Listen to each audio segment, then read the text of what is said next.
Welcome to the Fear and Greed Business News Afternoon Report for Monday, the 5th of February 2024. I'm Sean Aylmer. Every afternoon, we've got the 5 stories that happened today that you need to know about. Story number 1, the S&P ASX 200 finished 1% lower today at 7,626 points. Though earlier in the session, it was off almost 1.5%. Comments from Fed Chair Jerome Powell on interest rates, more on that shortly.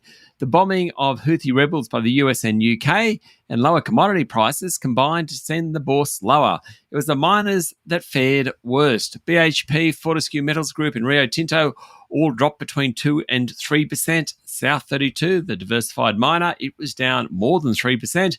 The gold stocks were among the worst performers, with the All Ordinaries Gold Index down nearly 5%. Market leader Northern Star Resources was off 3.4%. Wesfarmers was another poor performer. It was down 1.5%. Otherwise, the banks were mixed, with both Westpac and National Australia Bank higher. Goodman Group, Aristocrat Leisure and QBE Insurance also ended higher, while WiseTech Global was the best of the large caps, jumping 2.2%.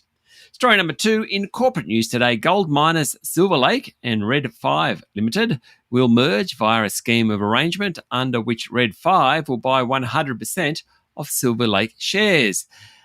Investors weren't that fussed. Silver Lake's share price tumbled 12% immediately on the news.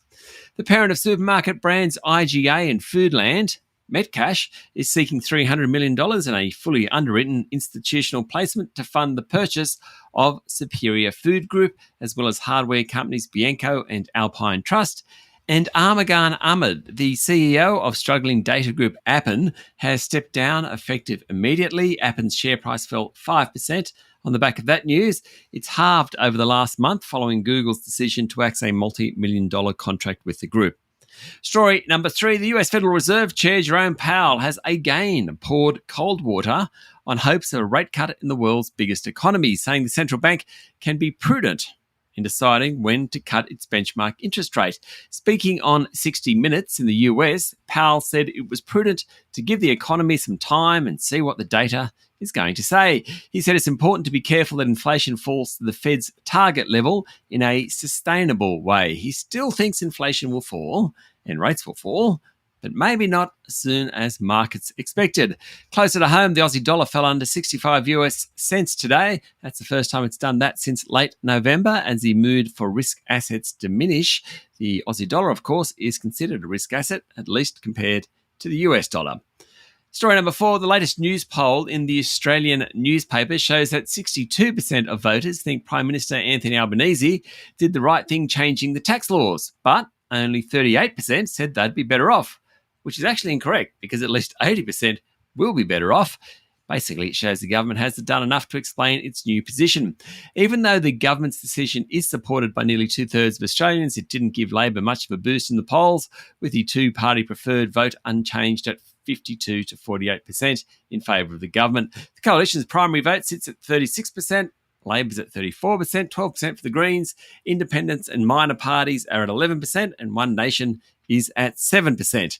And finally, story number 5, Lynas Rare Earths has been in talks with a New York-listed rival about a merger to take on the dominant Chinese players. Lynas and Las Vegas-based MP Materials have been working on a deal to bring together the world's 2 biggest non-China producers of rare earths.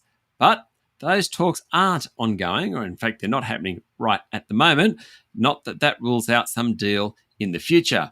Rare earths, which aren't really very rare but are difficult to process, are used in defence particularly and other industries, and China is the dominant player. Lynas and MP Materials are both about the same size, and media is reporting there were discussions about one taking over the other, or perhaps a merger. That's it for the afternoon report for Monday, the 5th of February 2024. Michael Thompson and I will be back tomorrow morning with the Tuesday edition of Fear and Greed Business News. I'm Sean Aylmer. Enjoy your evening.